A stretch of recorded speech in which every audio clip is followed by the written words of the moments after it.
നിങ്ങളെല്ലാവരും മക്കളെ വളർത്തിക്കൊണ്ടിരിക്കുന്നവരാണ്. ചിലർ നല്ല സീനിയേഴ്സ് ആയിട്ടുണ്ട്, നിങ്ങൾ വളരെ ജൂനിയേഴ്സാണ്. മക്കൾ വളർന്നു വരുമ്പോൾ അവർക്ക് നിങ്ങളുടെ കൂടെയുള്ള കാലമൊക്കെ കഴിഞ്ഞ് പിന്നീടും അവർ മുമ്പോട്ട് പോകണമല്ലോ. അപ്പോൾ ജീവിതത്തിൽ പ്രതിസന്ധികൾ ഉണ്ടാകാൻ സാധ്യതയില്ലേ? നിങ്ങളെല്ലാവരും അത് പ്രതീക്ഷിക്കുന്നില്ലേ?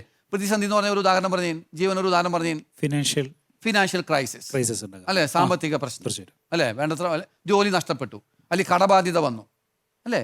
ആ സമയത്ത് ജീവിതത്തെ നമ്മൾ എന്താ പറയുക, മടുത്ത് ഇട്ടുകൊണ്ട് പോരുതല്ലോ, അതിനെ അതിജീവിക്കണം. ആ നമ്മുടെ മുമ്പിൽ എന്താ പറയുക, ഒഴുകിക്കൊണ്ടിരുന്ന ഒരു പുഴ നിൽക്കുന്ന സന്ദർഭം ഉണ്ടാവാം ജീവിതത്തിൽ. അങ്ങനെ നിൽക്കുമ്പോഴും അതിനെ ഓവർഫ്ലോ ചെയ്യാൻ പറ്റണം, വേണ്ടേ? അതിനുള്ളൊരു കഴിവ് വേണം മക്കൾക്ക്. അത് വേണ്ടേ? വേണമെന്ന് നിങ്ങൾ ആഗ്രഹിക്കുന്നുണ്ടല്ലോ.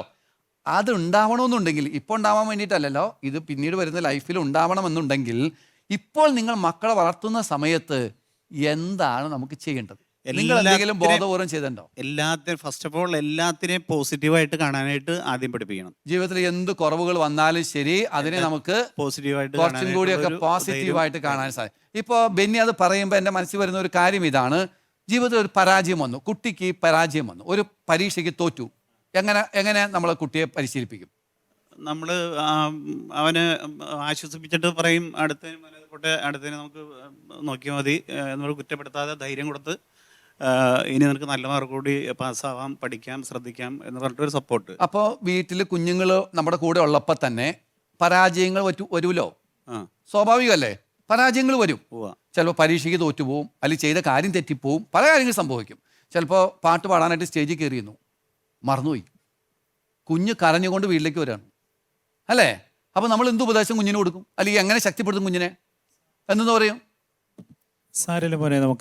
സാരില്ല അല്ലേ. ഇതൊരു പരാജയമാണ്. പരാജയങ്ങൾ സംഭവിക്കാം, ജീവിതമല്ലേ, സംഭവിക്കാന്ന് നമ്മൾ ആദ്യമേ തന്നെ അതിനെ അക്സെപ്റ്റ് ചെയ്യാൻ പഠിപ്പിക്കില്ലേ? ശരിയല്ലേ? അതുകൊണ്ടൊന്നും ജീവിതം തീരുന്നില്ല, ശരിയല്ലേ? എന്നിട്ട് എന്ത് ചെയ്യും? പരാജയത്തിൽ നമുക്ക് എങ്ങനെ പാഠം പഠിക്കാം അല്ലേ? എന്തുകൊണ്ടാണ് നമ്മൾ മറന്നുപോയത്, അല്ലെങ്കിൽ എന്തുകൊണ്ടാണ് നമ്മൾ തോറ്റുപോയത് അല്ലേ? അതിൽ നിന്നൊരു പാഠം പഠിച്ച് next time we will perform better.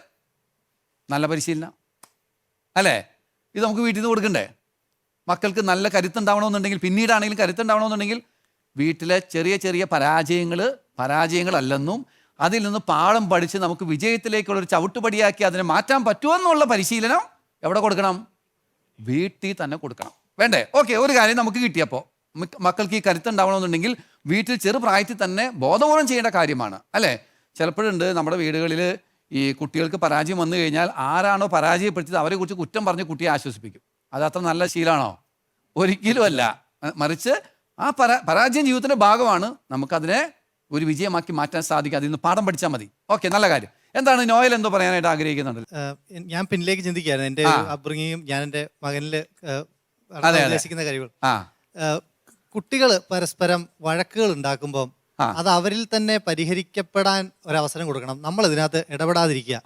അത് വളരെ വളരെ പ്രധാനപ്പെട്ട ഒരു കാര്യമാണെന്ന് തോന്നുന്നു അല്ലേ. ആ ഒരു കോൺഫ്ലിക്റ്റ് റെസൊല്യൂഷൻ അവർ അവിടെ പഠിക്കും. അതാ ഒരു പ്രശ്നം പരിഹരിക്കാൻ, ഒരു കളിപ്പാട്ടം തല്ലിപ്പൊട്ടിച്ചത് തൊട്ടായിരിക്കും ഒരു പക്ഷേ അത് വരുന്നത്. മാതാപിതാക്കൾ അതിനകത്ത് പരിഹാരം കണ്ടുപിടിക്കാൻ ശ്രമിക്കാതിരിക്കുക. അത് ശരിയാണ്. അതായത് ശരിക്കും പറഞ്ഞു കഴിഞ്ഞാൽ മക്കളായിരിക്കുന്ന സമയത്ത് തന്നെ പരാജയങ്ങൾ വരും, കോൺഫ്ലിക്റ്റുകൾ വരും, പ്രതിസന്ധികൾ ഉണ്ടാവും. അത് അവർ തന്നെ പരിഹരിക്കാനായിട്ട് വിട്ടുകൊടുക്കുക. ചില കാര്യങ്ങൾ അങ്ങനെ ചെയ്യാൻ പറ്റും, എല്ലാ കാര്യം ചിലപ്പോൾ നമുക്കൊരു പക്ഷേ നമ്മുടെ സഹായം ഇല്ലാതെ അവർക്ക് പരിഹരിക്കാൻ പറ്റത്തില്ല. പക്ഷെ അതർവൈസ് ബോധപൂർവം തന്നെ നമ്മളതെല്ലാം പരിഹരിച്ച് കൃത്യമായിട്ട് കൊടുക്കാമല്ല. അവർ തന്നെ ഇപ്പോൾ ഒരു കളിപ്പാട്ടം പൊട്ടിച്ചു, അവർ തന്നെ അതിനൊന്ന് റിപ്പയർ ചെയ്ത് നോക്കട്ടേന്നേ അല്ലേ. ചിലപ്പോൾ നമ്മൾ നല്ലൊരു ഐഡിയ കൊടുക്കുന്നു, അല്ലെങ്കിൽ ഒരു എൻകറേജ്മെൻറ്റ് കൊടുക്കുന്നു, നിന്നെ കൊണ്ട് പറ്റുമെന്ന് ട്രൈ ചെയ്യൂ, ശരിയല്ലേ? അപ്പോൾ അങ്ങനെ ചെറുപ്രായത്തിൽ തന്നെ പ്രശ്നത്തെ സ്വയമായിട്ട് തന്നെ പരിഹരിക്കാനുള്ളൊരു ശേഷി നമുക്ക് ബോധപൂർവം തന്നെ കുഞ്ഞുങ്ങൾക്ക് കൊടുക്കാനായിട്ട് സാധിക്കും. നോയലിന് അത് ചെറുപ്പം കൊണ്ട് കിട്ടിയണ്ടല്ലേ? വീട്ടിൽ ചെറുപ്പത്തിൽ എൻ്റെ അനുജനും അനുജത്തിയും ഒക്കെ ആയിട്ട് ഈ കോൺഫ്ലിക്റ്റ് ഉണ്ടായിട്ടുണ്ട്. അവിടെയൊക്കെ പേരൻസ് അധികം അങ്ങനെ ഇടപെട്ടിട്ടില്ല. ഞങ്ങൾ തമ്മിലുള്ള ഒരു രമ്യതപ്പെടലാണ് അത് പരിഹരിക്കട്ടെ എന്നുള്ള. കുറച്ചുകൂടി മച്യൂരിറ്റി വരും, പക്വത വരും. അതെ, ഉറപ്പായിട്ടും. എനിക്ക് തോന്നുന്നു പേരൻസ് അങ്ങനെ അത് ചെയ്തതിൽ ഞാൻ ഒത്തിരി ഗ്രേറ്റ്ഫുൾ ആണ്. പക്ഷേ പേരൻസ് ഇടപെട്ടിരുന്നെങ്കിൽ ഒരു പക്ഷേ നമുക്ക് ആ ശേഷി വളർന്നു വരില്ല. ഓക്കെ, നമുക്ക് എല്ലാവർക്കും ഇതിനുള്ള ശേഷിയുണ്ട്, പ്രശ്നങ്ങളെ അതിജീവിക്കാനുള്ള ശേഷിയുണ്ട്. അത് ബോധപൂർവം മാതാപിതാക്കൾ അവർക്കൊരു സ്പേസ് കൊടുത്തിട്ട് അവർ തന്നെ പരിഹരിച്ച് പോകാനായിട്ട് നമ്മൾ സഹായിക്കാം. ഓക്കെ, അപ്പൊ രണ്ടാമത്തെ കാര്യം കിട്ടി. ആദ്യത്തെ കാര്യം ഏതായിരുന്നു ബെന്നി പറഞ്ഞത്? ഫസ്റ്റ് നമ്മൾ പറഞ്ഞ എല്ലാം പരാജയങ്ങളായാലും എന്തായിരുന്നാലും അതിനെ എല്ലാം പോസിറ്റീവ് ആക്കി എടുക്കാനായിട്ട് അവരെ. അതെ, പരാജയത്തിൽ നിന്ന് നമ്മൾ പാഠം പഠിച്ച് മുമ്പോട്ട് പോകാനായിട്ട്, പരാജയം ഒരു അവസാന വാക്കല്ല എന്നുള്ള ഒരു പരിശീലനം ചെറുപ്പത്തിൽ കൊടുക്കണം. പിന്നെ ഈ പറഞ്ഞ രീതിയിൽ പ്രശ്നങ്ങൾ ഉണ്ടായാൽ അവർ തന്നെ പരിഹരിക്കാനായിട്ട് നമ്മൾ അവർക്ക് വിട്ടുകൊടുക്കണം. എല്ലാം പറ്റില്ലായിരിക്കും, ചില കാര്യങ്ങൾ നമ്മൾ അവർക്ക് തന്നെ വിട്ടുകൊടുക്കണം, അങ്ങനെ അവരെ പരിശീലിപ്പിച്ചെടുക്കണം. പിന്നെ വേറെ എന്തായിരിക്കാം? കൊച്ചുങ്ങളെ അവർ കൂടുതലായിട്ട് നമ്മളെ ഡിപ്പെൻഡ് ചെയ്യാതെ ഇൻഡിപെൻഡൻ്റ് ആയിട്ട് കുറേ കാര്യങ്ങൾ ചെറുപ്പം മുതൽ ചെയ്യാനായിട്ട് അവരെ നമ്മൾ പരിശീലിപ്പിക്കണം. ഫോർ എക്സാമ്പിൾ, ഇപ്പം ഞാൻ എൻ്റെ വൈഫ് ചെയ്യുന്ന കണ്ടിട്ടുള്ള കുറച്ച് കാര്യങ്ങളാണ്. എന്ന് പറയുന്നത്, ഇപ്പം മൂത്ത മോൻ 10 വയസ്സായി, അവൻ 4th പഠിക്കുന്നു. അപ്പോൾ അവന് യൂണിഫോം ഒക്കെ ആദ്യമേ വൈഫാണ് ഇട്ട് കൊടുത്തിരുന്നത്. ഇപ്പോൾ ആള് പറയുന്ന കേൾക്കാറുണ്ട്, നീ തനിയെ ഇട്, യൂണിഫോം ഇട്, നിന്റെ ടൈം ടേബിൾ എടുത്ത് വെക്ക്. അപ്പോൾ ആള് സ്വയം അത് ഇപ്പോൾ 10 വയസ്സ്. അപ്പോൾ തനിയിട് എന്ന് പറയുമ്പോൾ ആളതിനെ കുറച്ചൊക്കെ അത്ര ഫിനിഷിംഗ് ഇല്ലെങ്കിലും കുറെയൊക്കെ ട്രൈ ചെയ്യുന്നുണ്ട്. അപ്പൊ അത് കണ്ടേച്ചും 5 വയസ്സുകാരൻ UKG LKG പോകുന്ന 5 വയസ്സുകാരൻ ചേട്ടൻ ചെയ്യണത് കാണുമ്പോൾ അവനെ വെട്ടിക്കാൻ വേണ്ടിയിട്ട് സോക്സ് ബാഗ് ഇടുക, ബാഗിൽ ബാഗൊക്കെ ഇട്ടുക. അപ്പം അവരെ സ്വയം റെസ്പോൺസിബിലിറ്റി അവരൊക്കെ തന്നെ കൊടുക്കാനായിട്ട് നമ്മൾ ചെറുപ്പം മുതൽ പരിശീലിപ്പിക്കുക. നല്ലൊരു കാര്യമാണ്. പിന്നെ രണ്ടാമതായിട്ട് ഞങ്ങൾക്ക് തോന്നിയൊരു കാര്യം എന്ന് പറയുന്നത്, നമ്മൾ എപ്പോഴും ഇപ്പോൾ ഒരു പാരന്റ്സിന്, ഇപ്പോൾ ഇപ്പോഴത്തെ പാരന്റ്സിന് 1 or 2 കിഡ്സ് ഉണ്ടാവുള്ളൂ, കുട്ടികളുണ്ടാവുള്ളൂ. അപ്പൊ നമ്മൾ വല്ലാണ്ട് അവരങ്ങ് എല്ലാത്തിനും യെസ് പറഞ്ഞ് നമ്മൾ അവരെ അങ്ങനെ മോട്ടിവേറ്റ് ചെയ്ത് കൊണ്ടുവരുന്നത്. നമ്മൾ ചിലയിടത്ത് നോ പറയേണ്ടടുത്ത് കൃത്യമായിട്ട് നോ തന്നെ നമ്മൾ പറഞ്ഞു കൊടുക്കണം. ഫോർ എക്സാമ്പിൾ, ഇപ്പൊ ഞങ്ങള് പെരുന്നാൾക്കൊക്കെ അല്ലെങ്കിൽ തൊട്ടടുത്തുള്ള പള്ളിക്ക് പെരുന്നാൾക്കൊക്കെ പോകുമ്പോൾ ഒരുപാട് ടോയ്സ് വീട്ടിലുണ്ടായിരിക്കും. എന്നിരുന്നാലും ഇവര് ഫസ്റ്റ് തന്നെ ടോയ്സിന്റെ ഷോപ്പ് കണ്ട അപ്പൊ ടോയ്സ് വേണമെന്ന് പറയും. അപ്പോ ഞങ്ങൾ പറയും ഇല്ല, ഈ പ്രാവശ്യം ടോയ്സ് ഇല്ല, കാരണം ഓൾറെഡി നമ്മുടെ വീട്ടിലുണ്ട്. അപ്പൊ അവർ കരയും. എന്നാലും നമ്മൾ അത് സോർട്ട് ഔട്ട് ചെയ്ത് നമ്മൾ അവനെ കൊണ്ട്, അപ്പൊ എപ്പോഴും യെസ് എന്നുള്ള ഒരു ആൻസർ കൊടുത്തു കഴിഞ്ഞു കഴിഞ്ഞാല് ഇവരുടെ ജീവിതത്തിൽ എല്ലാം യെസ് ആയിരിക്കും. പക്ഷെ എന്തെങ്കിലും ഒരു ട്രബിൾ വരുമ്പോൾ ചിലപ്പോൾ ഇവർക്കത് മാറ്റം ചെയ്യാൻ പറ്റില്ല. അപ്പൊ നമ്മൾ ഇടയ്ക്കിടയ്ക്ക് കുട്ടികളോട് നോ പറയണം. തീർച്ചയായിട്ടും. അത് എല്ലാത്തിനെല്ലാം പറയുന്ന ആവശ്യത്തിന് നമുക്ക് നോ പറയേണ്ട ചില സാഹചര്യങ്ങൾ വരും. ഒരു എക്സാമ്പിൾ ഞാൻ പറഞ്ഞു, ടോയ്സിന്റെ ഒരു കാര്യം. നോ പറയേണ്ട അടുത്ത് നമ്മൾ ചിലർക്ക് നോ പറയണം. പൊതുവെ ഈ കുട്ടികൾക്ക് ഒരു കാര്യം ആഗ്രഹിച്ചാൽ അപ്പം കിട്ടണം. തീർച്ചയായിട്ടും ഇൻസ്റ്റന്റ് ഗ്രാറ്റിഫിക്കേഷൻ അല്ലെ, പെട്ടെന്ന് തന്നെ തൃപ്തി കിട്ടണം. അതാണ് കുട്ടികളുടെ പ്രത്യേകത അല്ലെ. നിങ്ങളിപ്പോൾ വീട്ടിലേക്ക് ഐസ്ക്രീം വാങ്ങിച്ചു കൊണ്ടുവന്നു. ഐസ്ക്രീം കൊണ്ടുവന്ന് നാളെ വീട്ടിൽ അതിഥി വരുന്നുണ്ട്, അപ്പോൾ ഡിസ്ട്രിബ്യൂട്ട് ചെയ്യാൻ വേണ്ടിയിട്ടാണ്. പക്ഷേ ഇതിൻ്റെ പാക്കറ്റ് കണ്ടു കഴിയുമ്പോൾ കുട്ടി എന്ന് പറയും, ഇപ്പോൾ വേണമെന്ന് പറയും, ഇപ്പം വേണം. അപ്പം നമ്മൾ പറയാൻ തരൂല എന്ന് പറഞ്ഞാൽ കുട്ടി കരയുമ്പോൾ നമ്മൾ എന്ത് ചെയ്യും? കുട്ടി കരയുന്നത് നമുക്ക് ഇഷ്ടമുള്ളൊരു കാര്യമാണോ? വീട്ടിലൊരു സമാധാനം നഷ്ടപ്പെടുന്ന കാര്യമല്ലേ? അപ്പോൾ നമ്മൾ എന്ത് ചെയ്യും? എടുത്തു കൊടുക്കും. അപ്പോൾ എടുത്തു കൊടുത്തു കഴിഞ്ഞാൽ ആ കുട്ടിക്ക് നീട്ടി വയ്ക്കാനുള്ള ഒരു പ്രവണത കുറയും. ഏത് ആഗ്രഹമാണെങ്കിലും അപ്പം പൂർത്തീകരിക്കപ്പെട്ടില്ലെങ്കിൽ പിന്നെ ബുദ്ധിമുട്ടായി. അപ്പോൾ ഇവിടെ ഇതുപോലെ തന്നെ ഈ ടോയ്സിൻ്റെ കാര്യം അല്ലേ, കളിപ്പാട്ടം, നമ്മൾ പുറത്തേക്ക് ഇറങ്ങുമ്പോഴേക്കും അത് വേണം ഇത് വേണം. ഇപ്പോൾ കുട്ടികൾക്ക് ഈ ചിക്കൻ കടയുടെ മുമ്പിൽ കൂടെ ഒക്കെ പോകുമ്പോൾ ഉടനെ അത് വേണം, അതിൻ്റെ മണം മുക്കിലേക്ക് അടിച്ച് കയറ്റി കഴിയുമ്പോൾ പിന്നെ എന്താ പറയുക, KFC ഇതുപോലുള്ള ചിക്കൻ അങ്ങനെ ഉണ്ടല്ലോ, അത് വേണം. പക്ഷേ മാതാപിതാക്കളെ എല്ലാവരും ബോധപൂർവം തന്നെ ഇല്ല. അപ്പോൾ ഇവന് കിടന്ന് നമ്മൾ സാരി തുമ്പ് പിടിച്ച് വലിക്കല്, അവിടെ കിടന്ന് ഉരുളൽ. അപ്പോൾ ഇത് നാട്ടുകാർ കാണുമ്പോൾ നമുക്കെന്ത് തോന്നും? അയ്യോ ഇത് നാറ്റിക്കൂലപ്പോൾ, അതുകൊണ്ട് ഉടനെ ചിലപ്പോൾ വാങ്ങിച്ചു കൊടുക്കും. പോയി മറിച്ച് ആവശ്യങ്ങളെ നീട്ടിവെക്കാൻ ബോധപൂർവം പഠിപ്പിക്കണം അല്ലേ.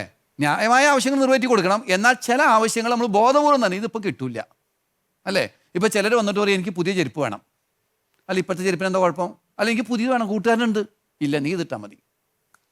പക്ഷെ അങ്ങനെ പറയാനുള്ള ഒരു ശേഷി നമുക്കുണ്ടോ എന്നുള്ളതാണ് വേറൊരു പ്രശ്നം അല്ലേ. കാരണം നമ്മുടെ കുട്ടികൾ മറ്റുള്ളവരുടെ മുമ്പിൽ വലിയ ബ്രാൻഡഡ് ആവണമെന്നുള്ള നമ്മുടെ ആഗ്രഹം. പക്ഷെ ബോധപൂർവ്വം അങ്ങനെ ചെയ്തു കഴിഞ്ഞാൽ കുട്ടികൾക്ക് അവരുടെ ആഗ്രഹങ്ങൾ നീട്ടിവെക്കാനുള്ള കരുത്ത് കിട്ടും. അത് ഈ പ്രതിസന്ധികളെ അതിജീവിക്കാനുള്ള ഒരു കരുത്തായിട്ട് പിന്നീട് മാറാനുള്ള അത് വളരെ പ്രധാനപ്പെട്ട ഒരു കാര്യമാണ്. സെൽഫ് റെസ്പോൺസിബിൾ ആക്കുക, അതോടൊപ്പം തന്നെ ഈ പറഞ്ഞ രീതിയിൽ അവരുടെ പെട്ടെന്ന് നിവർത്തിച്ച് കിട്ടാനുള്ള ആഗ്രഹത്തെ പതുക്കെ നീട്ടിവെക്കുക. ന്യായമായത് ചെയ്തു കൊടുക്കണം. എന്നാൽ ചില കാര്യങ്ങൾ ബോധപൂർവം തന്നെ അങ്ങനെ ചെറുപ്പം തന്നെ ചെയ്ത് ശീലിക്കാം. ഓക്കെ, മീനു എന്ത് പറയാൻ വരുന്നുണ്ടല്ലോ? എനിക്ക് തോന്നുന്നു നമ്മളിപ്പം നമ്മുടെ പാരന്റ്സിനെയാണ് എക്സാമ്പിൾ ആയിട്ട് കണ്ടുപിടിക്കുന്നത്. അതെ. അപ്പം നമ്മൾ നമ്മുടെ കുട്ടിയിൽ ആഗ്രഹിക്കുന്നത് ഉറപ്പായിട്ടും നമ്മൾ എക്സാമ്പിൾ ആയിട്ട് കാണിച്ചു കൊടുക്കണം.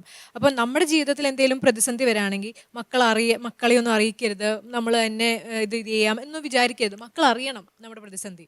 അത് അവർ അപ്പം നമ്മൾ എങ്ങനെയാണ് ആ പ്രതിസന്ധി ഫേസ് ചെയ്തത് ആ ഒരു എക്സാമ്പിൾ ആയിട്ട് അവർക്ക് വേണം. അപ്പൊ അത് കണ്ടിട്ട് അവരുടെ ജീവിതത്തിൽ ഇങ്ങനത്തെ ഒരു പ്രതിസന്ധി വരുമ്പോൾ അവരും അത് ഫേസ് ചെയ്യും. അപ്പം മക്കളെ ഏതെങ്കിലും ഒരു പ്രതിസന്ധി വരുമ്പോൾ അവരെയും അറിയിക്കണം, അല്ലാതെ അവരെ അറിയിക്കാതെ എന്റെ മോന് അങ്ങനെ ചെയ്യരുത്. അപ്പൊ നമ്മുടെ ജീവിതത്തിൽ ഉണ്ടാകുന്ന പ്രതിസന്ധികളെ എല്ലാ കാര്യം ചിലപ്പോൾ മക്കളെ അറിയിക്കാൻ പറ്റുന്ന വരില്ല. പക്ഷേ ആ പ്രതിസന്ധികളെ നമ്മൾ തരണം ചെയ്യുന്ന രീതി അവരറിയണം. ഉറപ്പായിട്ടും. അതായത് നമ്മളൊരു മാതൃകയായിരിക്കണം എന്ന് അവർക്ക്, അല്ലേ?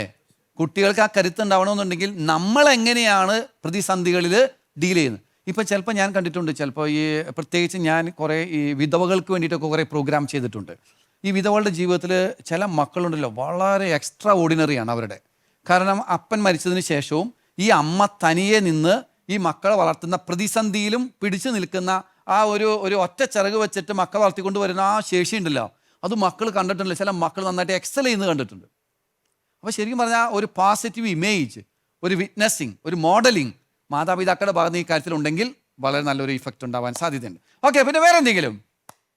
ശരിക്കും അവരെ സമൂഹത്തിലേക്ക് ഇറക്കി വിടണമെന്നാണ് എനിക്ക് പറയാനുള്ളത്. ആ, കാരണം സമൂഹവുമായിട്ട് ഒരു സാമൂഹിക ജീവിയാണല്ലോ മനുഷ്യൻ. അതെ, അതെ, അതെ, അവൻ സമൂഹത്തിൽ ജീവിക്കേണ്ടവനാണ്. അതെ. അപ്പൊ സമൂഹത്തിലേക്ക് അവരെ ഇറക്കി വിടുക. അപ്പൊ നമ്മൾ ഉദാഹരണത്തിന് നമ്മുടെ വീട്ടിൽ ഒരാൾ വന്നു കഴിഞ്ഞാൽ ഇപ്പോൾ കാണുന്ന ഒരു പ്രശ്നം എന്ന് പറഞ്ഞാൽ, മക്കൾ അവിടെ ഇരിക്കുകയാണെങ്കിൽ ആരെങ്കിലും വന്ന് അവിടെ ആളുണ്ടോ എന്ന് ചോദിച്ചാൽ ഓടി അകത്തേക്ക് പോയിട്ട് അമ്മ ആള് വന്നിരിക്കുന്നു എന്ന് പറയുന്ന ഒരു അവസ്ഥ മിക്ക വീടുകളുടെയും അവസ്ഥ. നേരെ മറിച്ച് വാ കയറി ഇരിക്കുമെന്ന് പറയാനുള്ള ആ ഒരു പക്വത അവർക്ക് നമ്മൾ ഉണ്ടാക്കി കൊടുക്കുക എന്നുള്ളതാണ്. എനിക്ക് ഹെൻറി ചേട്ടൻ ഇത് പറയുന്ന സമയത്ത് എൻ്റെ മനസ്സിലേക്ക് വരുന്നൊരു കാര്യം, ശരിക്കും മക്കൾക്ക് നല്ല കരുത്തുണ്ടാവണമെന്നുണ്ടെങ്കിൽ സമൂഹത്തിൽ പ്രതിസന്ധികൾ അനുഭവിക്കുന്ന ഒത്തിരിയേറെ മനുഷ്യരുണ്ട്. അവരെ കണ്ടുപഠിക്കാൻ അവസരം ഉണ്ടാകും, അവരുമായിട്ട് ഇന്ററാക്ട് ചെയ്യാനും അവരെ അറിയാനും അവർ തന്നെ തരണം ചെയ്യുന്ന രീതികൾ മനസ്സിലാക്കാനും ഇതുപോലെ മക്കൾക്ക് ഒരു എക്സ്പോഷർ, അതെ അല്ലേ, അത് കൊടുക്കണം. തീർച്ചയായിട്ടും. ചിലരൊക്കെ ഞാൻ കണ്ടിട്ടുണ്ട്, ചില ധനവാന്മാരായ മാതാപിതാക്കൾ മക്കളെ ചെറുപ്പത്തിൽ ദരിദ്രരായിട്ട് വളർത്തും. അങ്ങനെ ഞാൻ ചിലരുടെയൊക്കെ ഉദാഹരണം ഇപ്പോൾ നിങ്ങളും കേട്ടിട്ടുണ്ടാകുമായിരിക്കും, അല്ലേ? വലിയ വലിയ ധനാഢ്യരായവർ അവരുടെ മക്കളെ ചിലപ്പോൾ ഒരു സാധാരണ ജോലിക്കായിട്ട് കുറച്ച് നാൾ വിടും. സാധാരണ ജോലിക്കായിട്ട്, അതിൻ്റെ എല്ലാം അറിയണമെന്ന് അവർ അറിഞ്ഞാലാണ് അവർക്ക് ഒരു കരുത്ത് കിട്ടുള്ളൂ, അല്ലേ? ഇപ്പം നമുക്കറിയാം, നല്ല കാറ്റൊക്കെ വരുമ്പോൾ സമയത്ത് നമ്മൾ തനിയെ നിന്ന് ശീലിച്ചാലല്ലേ ഇത് വരുമ്പോൾ പിടിച്ചു നിൽക്കാനുള്ള വേരുകൾ പടരുള്ളൂ, അല്ലേ? അപ്പോൾ അതുപോലെ എക്സ്പോഷർ, ഇതുപോലെ ജീവിതത്തിൻ്റെ പ്രതിസന്ധികളുടെ മേഖലകളിലേക്കുള്ള ഒരു എക്സ്പോഷർ എപ്പോഴും നമ്മളിങ്ങനെ പൊതിഞ്ഞുകൂട്ടി കൊണ്ടു നടക്കണ്ടെന്ന്. ഇപ്പോഴത്തെ നമ്മുടെ രീതി, നമ്മൾ പണ്ട് സ്കൂളിൽ പഠിച്ച മാതിരി അല്ലല്ലോ. ഇപ്പോൾ നമ്മുടെ വീടിൻ്റെ മുറ്റത്ത് വണ്ടി വരാണ്, വണ്ടി വരുമ്പോൾ അമ്മ വെയിറ്റ് ചെയ്യാണ് ഇതിനെ കയറ്റി പൊക്കത്ത് അവിടെ നിർത്താൻ വേണ്ടിയിട്ട്. തിരിച്ചു വരുമ്പോൾ അതുപോലെ തന്നെ സ്വീകരിക്കാനായിട്ട്. നമ്മളൊക്കെ പഠിച്ച സമയത്ത് ആരുണ്ടായി? ഉണ്ടായിരുന്നോ? ഒന്നും ഉണ്ടായില്ല. പക്ഷെ നമ്മൾ പോയി വന്നു, നടന്നു, അതിനൊക്കെ വന്നു. പക്ഷെ ഇപ്പോൾ ഒരു ഓവർ പ്രൊട്ടക്ഷൻ വേണ്ടാന്ന്, അല്ലേ? ഒരു കൂടുതൽ ശ്രദ്ധ കുട്ടികളുടെ കാര്യത്തിൽ. അതിന് പകരം അവരെ എക്സ്പോസ് കൊടുക്കുക, കുറച്ചും കൂടി പ്രതിസന്ധികളിലേക്ക് അവർക്ക്, അല്ലേ? ഇപ്പോൾ ചിലരൊക്കെ ഞാൻ കണ്ടിട്ടുണ്ട്, കുഞ്ഞുങ്ങളായിരിക്കുന്ന സമയത്ത് തന്നെ അവരെ എന്താ പറയുക, തനിയെ ബസ് കയറി ഒരു കാര്യം നടത്തിയിട്ട് തിരിച്ചു വരാൻ പറയുക. പോണമല്ലോ, അപ്പോൾ അവർ പറയുക ഞാൻ പോവില്ല പോണോന്ന്. അങ്ങനെയൊക്കെയുള്ള ചില പ്രായോഗികമായ പരിശീലനങ്ങൾ കൊടുക്കാം. ജിഷ ചേച്ചി ഇതൊക്കെ കേട്ടിട്ട് അത്ഭുതപ്പെട്ടിരിക്കുകയാണല്ലോ. എങ്ങനെ ജീവിതത്തിൽ നല്ലൊരു സഹനശേഷി ഉണ്ടാവും, പ്രതിസന്ധികളെ തരണം ചെയ്യാനുള്ള ഒരു കരുത്ത് കുറച്ചുണ്ടല്ലേ? ഇത് എവിടെ നിന്ന് കിട്ടി? മാതാപിതാക്കളിൽ നിന്ന്. എന്ത് ചെയ്തു അവര്? എൻ്റെ അമ്മയ്ക്ക് ഒരുപാട് കഷ്ടപ്പെട്ടാണ്, ഒത്തിരിയേറെ കഷ്ടപ്പെട്ടു. അത് നമ്മൾ കണ്ടിട്ടുണ്ടല്ലേ ഒരുപാട്. ഈ കഷ്ടപ്പെട്ടവരെ കാണുമ്പോൾ നമ്മുടെ കഷ്ടപ്പാടുകളിൽ പിടിച്ചു നിൽക്കാനുള്ള ശേഷി വർദ്ധിക്കും, അല്ലേ? തീർച്ചയായിട്ടും. അല്ലേ? എൻ്റെ അമ്മ അങ്ങനെയായിരുന്നല്ലോ, അപ്പം ഞാനും ഇങ്ങനെ സഹിക്കണമല്ലോ എന്ന് എടുത്തിട്ടുള്ള. അത് ശരിയല്ലേ? എൻ്റെ അമ്മ എന്തുമാത്രം സഹിച്ചല്ലേ, പിന്നെയാണ് ഇത്. അങ്ങനെയൊക്കെ നമുക്ക് തോന്നും, അല്ലേ? ശരിക്കും പ്രതിസന്ധികളെ ഓൾറെഡി നമ്മൾ കണ്ടിട്ടുണ്ട്, അത് അതിജീവിക്കുന്ന മാതാപിതാക്കളെ കണ്ടിട്ടുണ്ടെങ്കിൽ സ്വാഭാവികമായിട്ട് നമ്മുടെ ശേഷി വർദ്ധിക്കും. ഓക്കെ, കൊള്ളാം. നമ്മൾ നേരത്തെ അത് ആ പോയിന്റ് നമ്മൾ ചർച്ച ചെയ്ത കാര്യമാണ്. നമ്മൾ തന്നെ മറ്റുള്ളവർക്ക് മാതൃകയായിട്ട് വരുമ്പോൾ, മക്കൾക്ക് മാതൃകയായിട്ട് വരുമ്പോൾ കരുത്ത് വർദ്ധിക്കും. വേറെ എന്തായിരിക്കും മാർഗം? വേറെ എന്താണ്? ഓക്കെ, ദൈവാശ്രയ ബോധം ഉണ്ടാകണം. നല്ല ദൈവാശ്രയ ബോധം ഉണ്ടാവണം. എന്ന് വെച്ച് കഴിഞ്ഞാൽ മക്കള് വളർന്നു വരുമ്പോൾ അവരെ നമ്മൾ കൂടെ ഇരുത്തി പ്രാർത്ഥിപ്പിക്കുക എന്നുള്ളത് പ്രധാനപ്പെട്ട ഒരു ഘടകമാണ്. അതെ. അപ്പോൾ ഏതെങ്കിലും ഒരു പ്രതിസന്ധി ഉണ്ടാകുമ്പോൾ എൻ്റെ ദൈവം എൻ്റെ കൂടെ ഉണ്ടെന്നൊരു ചിന്ത അവരിൽ, ആരില്ലെങ്കിൽ എനിക്ക് ദൈവം ഉണ്ടെന്നൊരു ചിന്ത ഉണ്ടാകുമ്പോൾ അവരെ മുന്നോട്ട് അത് നയിക്കും. അത് തന്നിൽ തന്നെ മാത്രം ആശ്രയിക്കാതെ, അല്ലേ, ദൈവികമായൊരു ചൈതന്യം, അല്ലേ? അങ്ങനെ അപ്രകാരം ഒരു വിശ്വാസം രൂപപ്പെട്ട് കഴിയുമ്പോൾ നമുക്ക് സാധാരണയിൽ കവിഞ്ഞ ഒരു കരുത്ത് വരും, ആത്മധൈര്യം ഉണ്ടാവും. അതിലുപരിയായിട്ട് നമ്മൾ അവരെ എല്ലാ ദിവസവും ഒന്ന് തലയിൽ കൈവച്ച് പ്രാർത്ഥിക്കുക, പരസ്പരം ഒരു സ്തുതി കൊടുക്കുക, പ്രാർത്ഥിച്ച്. അതെ, മാതാപിതാക്കൾ അങ്ങനെ ചെയ്യുന്നത് വഴി മക്കളിൽ ദൈവാശ്രയ ബോധം വളർന്നു വരാനുള്ള സാധ്യത. അതായത് ഏത് കാര്യത്തിലും ഭയപ്പെടാൻ ഞാൻ കൂടെ ഉണ്ട് എന്ന് പറയുന്ന ക്രിസ്തുവിന്റെ വചനം നമ്മൾ മാതാപിതാക്കൾ തന്നെ നമ്മുടെ ജീവിതത്തിലൂടെ മക്കളുടെ മുമ്പിൽ അവതരിപ്പിക്കുകയാണ്, അല്ലേ? അപ്പം നമ്മൾ അവർക്ക് വേണ്ടി പ്രാർത്ഥിക്കുന്നത്, അല്ലെങ്കിൽ അവർ ഒരുമിച്ച് പ്രാർത്ഥിക്കുന്നത്, അങ്ങനെയൊക്കെ ഒരു ദൈവാശ്രയ ബോധം, കണക്ഷൻ നമ്മൾ ഡെവലപ്പ് ചെയ്തെടുക്കണം. അപ്പോൾ ഒരു പക്ഷേ നമ്മൾ അവരുടെ കൂടെ ഇല്ലെങ്കിലും ശരി, ചിലപ്പോൾ ചിലരൊക്കെ മക്കൾ ഇപ്പോൾ പഠിക്കാനൊക്കെ വിദേശത്തൊക്കെ പോവാണ്, +2 കഴിയുമ്പോൾ പോകുന്നവരുണ്ട്. അവിടെ ചെന്ന് ഒത്തിരിയേറെ കഷ്ടപ്പെടുന്ന മക്കളുണ്ട്. കാരണം ഇവിടുന്ന് 10-30 ലക്ഷം രൂപയൊക്കെ മുടക്കി കടം മേടിച്ച് വിസ എടുത്ത് അവിടെ ചെന്നിട്ട് വേണ്ടത്ര പോലെ പഠിക്കാൻ പറ്റുന്നില്ല. അത് പഠിക്കാനുള്ള ഫീസ് കിട്ടുന്നില്ല, ഐ മീൻ അതിനുള്ള ജോലി ഇത് സമ്പാദിക്കാൻ പറ്റുന്നില്ല, തിരിച്ചു വരാനും പറ്റുന്നില്ല, അങ്ങനെ ആകെ. അപ്പോൾ ചിലർക്കൊക്കെ ഒരു കച്ചിത്തുരുമ്പായിട്ടുള്ളത് അവരുടെ വിശ്വാസമാണ്, ദൈവം കൂടെയുണ്ടെന്നാണ്. അത് മക്കൾക്ക് നന്നായിട്ട് പറഞ്ഞു കൊടുക്കാൻ മാതാപിതാക്കൾക്ക് സാധിച്ചാൽ ഏത് പ്രതിസന്ധിയിൽ അവർക്ക് ഒരു കരുത്തായിട്ട് അത് മാറാൻ സാധ്യതയുണ്ട്. Okay, very good. ദൈവാശ്രയ ബോധം. പിന്നെ വേറെ എന്തായിരിക്കും? ശരിക്കും പറഞ്ഞു കഴിഞ്ഞാൽ വേറെ ചില കാര്യങ്ങളുണ്ട്. പിന്നെ ഒരു സെൻസ് ഓഫ് കമ്മ്യൂണിറ്റി ഇമ്പോർട്ടൻ്റ് ആണെന്ന് തോന്നുന്നു. എനിക്ക് തോന്നുന്നു അതെങ്ങനെയാണ്? നമ്മൾ ഈ പറഞ്ഞ പോലെ ഒറ്റയ്ക്കല്ല, ദൈവം ഉണ്ടെന്നുള്ളത് ഒരു വശം ഉറപ്പായിട്ടും. ശരിയാ. നമ്മുടെ ഒരു സമൂഹവും നമ്മുടെ കുടുംബവും ഒക്കെ കൂടെ ഉണ്ടെന്നുള്ളത്. കുടുംബം കൂടെയുണ്ട്, പേരൻസ് മാത്രമായിരിക്കില്ല, പക്ഷേ സഹോദരങ്ങൾ. അതായത് ഈ കരുത്ത് കിട്ടാൻ നല്ലൊരു കാര്യം എന്ന് പറയുന്നത് നല്ല ബന്ധങ്ങൾ. നല്ല ബന്ധങ്ങൾ ഉറപ്പായിട്ടും. സുഹൃത്ത് ബന്ധങ്ങളും ആകാം, നല്ല സുഹൃത്തുക്കൾ ഉണ്ടാകാം, അല്ലെങ്കിൽ ഒരു പക്ഷേ നല്ല കുടുംബ ബന്ധങ്ങളാകാം, അല്ല പല വിധത്തിൽ. അല്ലെങ്കിൽ ചിലപ്പോൾ നമുക്ക് നല്ലൊരു മെന്റർ ആയിരിക്കാം, അല്ലെ? നമ്മളെ ഗൈഡ് ചെയ്യുന്ന ഒരാളുണ്ട്. നമുക്കിപ്പോൾ ഒരു സങ്കടം വന്നാൽ, ഒരു പ്രതിസന്ധി വന്നാൽ ഒരു ഉപദേശം തേടാൻ പറ്റുന്ന ചിലർ നമ്മുടെ ജീവിതത്തിലുണ്ടെങ്കിൽ കരുത്ത് നമുക്ക് കിട്ടും, അല്ലേ? പക്ഷെ കുട്ടികളെ ചെറുപ്പത്തിൽ തന്നെ അങ്ങനെ നല്ല ബന്ധങ്ങളിലേക്ക് നമ്മൾ വളർത്തണം, അല്ലേ? ഊഷ്മളമായ വ്യക്തിബന്ധങ്ങൾ, അത് സൗഹൃദങ്ങളാകാം, അല്ലെങ്കിൽ കുടുംബത്തിൽ തന്നെയാകാം, അല്ലെങ്കിൽ മുതിർന്നവരുമായിട്ടുമാകാം. നല്ല ബന്ധങ്ങൾ രൂപപ്പെടുത്താനായിട്ടുള്ള ഒരു ശേഷി അവർക്ക് പറഞ്ഞു കൊടുക്കാനായിട്ട് സാധിക്കും. ഓക്കെ, വേറെ എന്തെങ്കിലും കാര്യങ്ങളുണ്ടോ? കുട്ടികളെ സംബന്ധിച്ച് കുട്ടികളെ എനിക്ക് തോന്നുന്നു കുറെ കോമ്പറ്റീഷൻസിനും ഇതിനൊക്കെ വിടാൻ നമ്മൾ ആക്ച്വലി എൻകറേജ് ചെയ്യണം. Very good, very good. ജയം പരാജയം ഇതൊക്കെ അവര് അറിയണം. എസ്പെഷ്യലി പരാജയം അവർ നന്നായിട്ട് അറിയണം. ചില എന്താ പറയാ, പരാജയപ്പെടുന്ന ഉറപ്പുണ്ടെങ്കിൽ ശരി നമ്മൾ വിടണം, ഉറപ്പായിട്ടും വിടണം. അത് നമ്മൾ ഒരു പരിപാടിയല്ല, നമ്മൾ ത്രൂ ഔട്ട് നമ്മൾ മാക്സിമം എൻകറേജ് ചെയ്യണം ഇങ്ങനെ കോമ്പറ്റീഷൻസിൽ വിടാനും. അപ്പൊ മീനു അങ്ങനെ വിട്ട് പരാജയപ്പെട്ട് കഴിഞ്ഞാൽ കുട്ടിയുടെ സെൽഫ് ഇമേജ് പോവില്ലേ? അത് അവർ തന്നെ പഠിച്ചോളും. നമ്മുടെ ഉദ്ദേശം അത് തന്നെയാണല്ലോ. അല്ല, അതായത് കുട്ടി വിചാരിച്ചുകൊണ്ടിരിക്കുന്നത് നമ്മളൊരു സംഭവമാണെന്ന് വിചാരിച്ചുകൊണ്ടിരിക്കുന്നത്. അവിടെ ചെന്ന് നമ്മൾ ഇത് ചെയ്തു, പരാജയപ്പെട്ട് കഴിഞ്ഞ് കഴിയുമ്പോൾ നമുക്കൊരു നെക്സ്റ്റ് ടൈം നമുക്ക് ട്രൈ ചെയ്യാന്നുള്ളൊരു നമ്മളൊരു ആശ്വസിപ്പിക്കണം. പ്ലസ് നെക്സ്റ്റ് ടൈം വേണമെങ്കിൽ അവനെ സപ്പോർട്ട് ചെയ്യുകയോ എന്തെങ്കിലും ചെയ്ത് ഉറപ്പായിട്ടും എന്തായാലും ത്രൂ ഔട്ട് പരാജയം. ശരിക്കും പറഞ്ഞാൽ നന്നായിട്ട് തോൽക്കാൻ പഠിപ്പിക്കണം, അല്ലേ? അത് അത്യാവശ്യം, അല്ലേ? അതിനുള്ള അവസരങ്ങൾ ക്രിയേറ്റ് ചെയ്യണം, അല്ലേ? എല്ലാത്തിലും മക്കൾ ജയിക്കുന്ന അത്ര നല്ലതായിരിക്കില്ല. കാരണം ഇത് മീനു പറഞ്ഞതിനകത്ത് ഒരു പ്രധാനപ്പെട്ട പോയിന്റ് എനിക്ക് തോന്നുന്നത്, വിജയത്തേക്കാൾ പ്രധാനപ്പെട്ടതാണ് വിശ്വസ്തത എന്ന സത്യം മക്കളെ പരിശീലിപ്പിക്കണം. വിജയത്തേക്കാൾ പ്രധാനപ്പെട്ടതാണ് വിശ്വസ്തത. നമ്മൾ എന്ത് ചെയ്തു എന്നതാണ് എന്ത് ചെയ്തിട്ട് കിട്ടിയെന്നതിനേക്കാൾ പ്രധാനപ്പെട്ടതെന്ന്. Are you faithful? നമ്മൾ വിശ്വസ്തരാണോ? ചെയ്ത കാര്യം ഭംഗിയായി ചെയ്തോ? റിസൾട്ട് ശരിയാണോ? നമുക്ക് വേണ്ടത്ര പോലെ റിസൾട്ട് കിട്ടിയില്ല, പക്ഷെ നീ സിൻസിയറായിട്ട് ചെയ്തോ, ദാറ്റ് ഈസ് ഗ്രേറ്റ്. അതിനെ നമ്മൾ സെലിബ്രേറ്റ് ചെയ്യാൻ പഠിക്കണം. മത്സരത്തിൽ പങ്കെടുത്തു, എല്ലാവർക്കും ഒരുപോലെ കഴിവുണ്ടോ? ഇല്ല. നമ്മുടെ മോൻ തോറ്റുപോയി, പക്ഷേ അവൻ്റെ കഴിവനുസരിച്ച് ചെയ്തില്ലേ, അതിനുള്ള എഫർട്ട് ഇട്ടില്ലേ, അത് നമ്മൾ ആഘോഷമാക്കണമെന്ന്. അപ്പം നമ്മുടെ പ്രധാനപ്പെട്ട ലക്ഷ്യം എന്താ? ഇതിൻ്റെ ഔട്ട്പുട്ടിനേക്കാൾ ഞാൻ എന്താണ് ചെയ്തത്, അത് വളരെ പ്രധാനപ്പെട്ടതാണ്. അപ്പോൾ ഏത് പ്രതിസന്ധിയെയും, ഇപ്പോൾ ഒരു ഉദാഹരണം പറയുകയാണെങ്കിൽ, നിങ്ങളൊക്കെ ചിലർ കേട്ടിട്ടുണ്ടല്ലോ, അതായത് കുറച്ച് നാൾ മുമ്പ് ഞങ്ങളുടെ സെമിനറിയിൽ ഒരു വെയ്റ്റ് ലിഫ്റ്റിൻ്റെ ചാമ്പ്യൻ ഉണ്ടല്ലോ, ജോബി ജോർജ. അദ്ദേഹത്തിൻ്റെ കഥ പറയുന്നത് കേട്ടപ്പോൾ ഞാൻ അത്ഭുതപ്പെട്ടു പോയി. അതായത് അദ്ദേഹം ഈ പവർ ലിഫ്റ്റിങ്ങിലൊക്കെ നമ്മുടെ ഇന്ത്യയെ പ്രതിനിധീകരിക്കുന്ന ചാമ്പ്യനാണ്, മനസ്സിലാകുന്നുണ്ട്, ചാമ്പ്യനാണ്. അപ്പോൾ അദ്ദേഹം പറയുന്നത്, അദ്ദേഹം 8ാം ക്ലാസ്സിൽ പഠിക്കുന്ന സമയത്ത് കൂട്ടുകാരൻ പറഞ്ഞു, ഇവനിങ്ങനെ നടക്കാനായിട്ട് പറ്റില്ല, സ്കൂളിൽ തന്നെ എടുത്തുകൊണ്ടൊക്കെയാണ് പലരും ആദ്യമൊക്കെ കൊണ്ടുപോയിരുന്നത്. അങ്ങനെ വളരെയേറെ കഷ്ടപ്പെട്ട് ഏതോ ഒരു ഗ്രാമത്തിൻ്റെ ഒരു മലയുടെ മുകളിലാണ് അദ്ദേഹം ജനിച്ചത്. അപ്പൻ അധികം നാൾ കഴിഞ്ഞ് മരിച്ചുപോയി. പക്ഷേ അദ്ദേഹം ഇങ്ങനെ ഈ കൈ കുത്തിയാണ് സ്കൂളിൽ വന്നുകൊണ്ടിരുന്നത്. പക്ഷെ 8ാം ക്ലാസ്സിൽ കൂട്ടുകാരൻ പറഞ്ഞു, ഇവൻ ഒരു കളിയിലും പങ്കെടുക്കാതെ ഇങ്ങനെ ഇരിക്കുകയാണല്ലോ, നമുക്ക് പഞ്ചഗുസ്തി നടത്താമെന്ന് പറഞ്ഞു. അങ്ങനെ ഗുസ്തി ഇങ്ങനെ കൈ കൊണ്ട് പിടിക്കാമെന്ന്. അങ്ങനെ അവൻ പിടിച്ചു കഴിഞ്ഞപ്പോഴല്ലോ ഇവൻ എല്ലാത്തിനും ജയിക്കാണ്. അപ്പോൾ ഇവന് മനസ്സിലായി, ഇവൻ്റെ കൈക്ക് മറ്റുള്ളവരെ കൈയേക്കാൾ ബലമുണ്ടെന്ന്. കാരണം ഇവൻ കുത്തി നടക്കാമല്ലോ, നമ്മൾ കുത്തിയല്ലല്ലോ നടക്കുന്നത്, അതുകൊണ്ട് നമ്മുടെ കൈയുടെ മസിൽ വളരെ വീക്കാണ്. പക്ഷെ ഇവൻ്റെ മസിൽ പവർ വളരെ കൂടുതൽ. അവൻ ആ ഒരു നന്മ കണ്ടെത്തിയിട്ട് അതിനെ നന്നായിട്ടാണ് പ്രോത്സാഹിപ്പിച്ചു. ഈസ് എ വെയ്റ്റ് ലിഫ്റ്റിംഗ് ചാമ്പ്യനാണ്, അല്ലേ? അപ്പോൾ ഓരോരുത്തർക്കും ഒരു യുണീക്ക്നെസ് ഉണ്ട്, അല്ലേ? അപ്പോൾ മറ്റുള്ളവരെ പോലെ എനിക്ക് പറ്റുന്നില്ലല്ലോ എന്നൊന്ന് വിലപിച്ചിരുന്നാലോ? പോയില്ലേ? അപ്പോൾ കോമ്പറ്റീഷനിൽ പങ്കെടുക്കണം, ചിലപ്പോൾ തോൽക്കണം.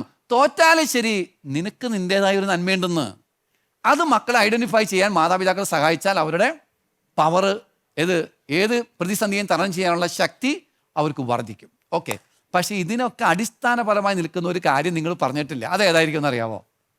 ഈ കാര്യങ്ങളൊക്കെ നമ്മൾ വേണം. ഇപ്പം നമ്മൾ കുറേ 5-8 നല്ല കാര്യങ്ങൾ പറഞ്ഞിട്ടുണ്ട് കേട്ടോ മക്കളെ വളർത്താനായിട്ട്. പക്ഷേ വളരെ പ്രധാനപ്പെട്ട അടിസ്ഥാനപരമായൊരു കാര്യമുണ്ട്. ഇപ്പം ഞാൻ ഈ പറഞ്ഞ ഉദാഹരണത്തിലുണ്ട്. അത് അടിസ്ഥാനപരമായി നിൽക്കുന്ന ഒരു കാര്യം. നേരത്തെ മീനു പറഞ്ഞു തോൽക്കുന്നതും നമ്മൾ മക്കളെ അവസരം അങ്ങനെ കൊടുക്കണമെന്ന് പറഞ്ഞു.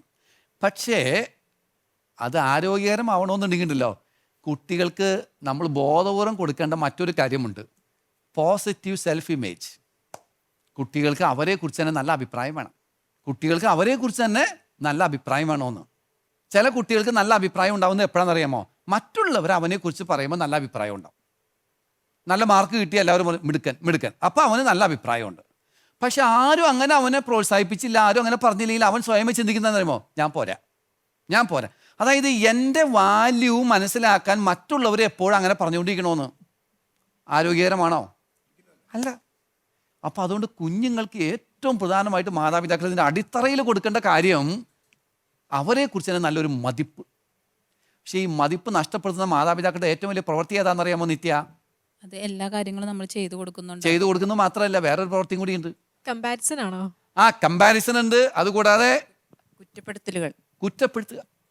അവൻ ചെയ്ത ചില കാര്യം തെറ്റിപ്പോയി, ഉടനെ ഇതൊക്കെ എവിടെ നോക്കി ചെയ്തേ, നിനക്ക് എന്തിട്ടറിയാം, നിന്റെ ചേട്ടനെ കണ്ടുപിടിക്കുക. കമ്പാരിസൺ. അതോടുകൂടി ആ കുട്ടിയുടെ ഉള്ള ഇമേജും കൂടി. ഓരോ കുട്ടികൾക്ക് അവരുടെ യുണീക്ക്നെസ് ഉണ്ട് അല്ലേ, തനതാത്മകതയുണ്ട്. അതിനെ ഐഡന്റിഫൈ ചെയ്യാൻ മാതാപിതാക്കൾ ബോധപൂർവ്വം ശ്രമിക്കണം. എന്നിട്ട് അതിനെ പ്രോത്സാഹിപ്പിക്കണം. ഇപ്പം നിങ്ങളുടെ വീട്ടിൽ 3 മക്കളുണ്ടെങ്കിൽ 3 മക്കൾക്ക് ഒരുപോലെ ഇൻ്റലക്ച്വൽ കപ്പാസിറ്റി ഉണ്ടാവോ? ചിലപ്പോൾ ഒരാൾക്കുള്ളത് കളിക്കാനുള്ള കഴിവായിരിക്കും, സച്ചിൻ തെണ്ടുൽക്കറെ പോലെ അല്ലേ? അപ്പം നമ്മൾ അത് ഐഡന്റിഫൈ ചെയ്യാതെ 3 മക്കൾ ഒരുപോലെ പഠിക്കണം. അപ്പോൾ പഠിക്കാത്ത ആളോട് നമ്മൾ പറയാണ് ചേട്ടനെ കണ്ടുപിടിക്കുക, അനിയനെ കണ്ടുപിടിക്കുക. അവനെന്ത് തോന്നും? ഓ അല്ലേ? അപ്പോൾ ബേസിക്കായി സെൽഫ് ഇമേജ് വളരെ പ്രധാനപ്പെട്ടതാണ്. ഇത്രയും കാര്യങ്ങൾ ചെയ്താൽ നിങ്ങൾക്കൊരു പേടിയും വേണ്ട. നിങ്ങളുടെ മക്കൾ ഏത് പ്രതിസന്ധിയെയും അതിജീവിക്കും. അതല്ലേ നിങ്ങളെ സംബന്ധിച്ച് ഏറ്റവും വലിയ കാര്യം. തീർച്ചയായും പ്രതിസന്ധികൾ ഒഴിവാക്കാനും നമ്മളെ കൊണ്ട് പറ്റൂല അല്ലേ? ഒരു റോട്ടിൽ കുപ്പിച്ചില് കിടപ്പുണ്ട് അല്ലേ? നമുക്ക് അതിലൂടെ നടന്നു പോകണം. എന്ത് ചെയ്യണം? ഒന്നുകിൽ നമ്മുടെ അപ്പനമ്മേനെയും വിളിച്ചിട്ട് അവിടെ മുഴുവൻ പരവതാനി വിരിക്കാം. അല്ലെങ്കിൽ എന്ത് ചെയ്യാം? നമുക്ക് 2 ഷൂ ഇട്ടാൽ പോരെ അല്ലേ? ചെരുപ്പിട്ടാൽ പോരെ? ആ ചെരുപ്പ് ഇടണമെന്നുണ്ടെങ്കിൽ അതിനുള്ള കരുത്ത് നമുക്ക് വേണ്ടേ? Yes, okay, good. പ്രിയമുള്ള പ്രേക്ഷകരെ, മക്കളിൽ ഉണ്ടാകണമെന്ന് നമ്മളെല്ലാവരും ആഗ്രഹിക്കുന്ന വളരെ പ്രധാനപ്പെട്ട ഒരു ഗുണമാണ് പ്രതിസന്ധികളെ തരണം ചെയ്യാനുള്ള ശേഷി. മറ്റൊരർത്ഥത്തിൽ പറഞ്ഞാൽ നല്ല സഹനശേഷി വേണമെന്ന്. ഏത് ബന്ധത്തിൽ നിലനിൽക്കാനും ഏത് ജീവിതത്തിൻ്റെ ഏത് കോണിലും വിജയിക്കാനും നമുക്ക് ആ ശേഷി ആവശ്യമാണ്. അത് വളർത്തിയെടുക്കാനുള്ള ചില വഴികളാണ് ഇവരുടെ അനുഭവത്തിൽ നിന്നും ഇവരുടെ അറിവിൽ നിന്നും നമ്മളുമായിട്ട് പങ്കുവെച്ചത്. ഒത്തിരിയേറെ നല്ല കാര്യങ്ങൾ നമുക്ക് അതിനുവേണ്ടി ചെയ്യാനായിട്ട് സാധിക്കും. അതിന് അടിത്തറയിലുള്ളൊരു കാര്യമാണ് മക്കളിൽ നല്ലൊരു പോസിറ്റീവ് സെൽഫ് ഇമേജ് വളർത്തിയെടുക്കുക, അവരുമായിട്ട് നല്ലൊരു ബോണ്ട് സൃഷ്ടിക്കുക, അവർക്ക് നല്ല ബന്ധങ്ങൾ ഉണ്ടാകാൻ അവരെ പരിശീലിപ്പിക്കുക. ഏത് പരാജയത്തിലും അത് അവസാന വാക്കല്ല, ഇനി അതിൽ നിന്ന് പാഠം പഠിച്ച് മുമ്പോട്ട് പോകാൻ കഴിയുമെന്നുള്ളൊരു ആത്മവിശ്വാസം പകർന്നു കൊടുക്കുക. മാത്രമല്ല അവരുടെ വികാരങ്ങൾ നിയന്ത്രിക്കാൻ കഴിയുന്ന വിധത്തിൽ അവരുടെ ഇൻസ്റ്റന്റ് ഗ്രാറ്റിഫിക്കേഷൻ, പെട്ടെന്ന് തൃപ്തി തേടാനുള്ള പ്രവണതയെ ബോധപൂർവം തന്നെ ഈ ആവശ്യങ്ങൾ നീട്ടിവെപ്പിച്ചിട്ട് പരിശീലിച്ചെടുക്കുക. അതുപോലെ തന്നെ നല്ല മാതൃകകളാകുക. അങ്ങനെ ഈ ബന്ധത്തെ, ഈ കുടുംബത്തെ, ഈ വ്യക്തിയെ സഹായിക്കാനായിട്ട് നമുക്ക് സാധിക്കും. അങ്ങനെ നല്ല മക്കളെ പ്രതിസന്ധികളെ തരണം ചെയ്യാനുള്ള നല്ല കരുത്തോടുകൂടി വളർത്തിയെടുക്കാൻ നിങ്ങൾക്ക് സാധിക്കട്ടെ എന്ന് ആശംസിക്കുന്നു. ബന്ധങ്ങൾ വളരട്ടെ, കുടുംബങ്ങൾ ശക്തിപ്പെടട്ടെ.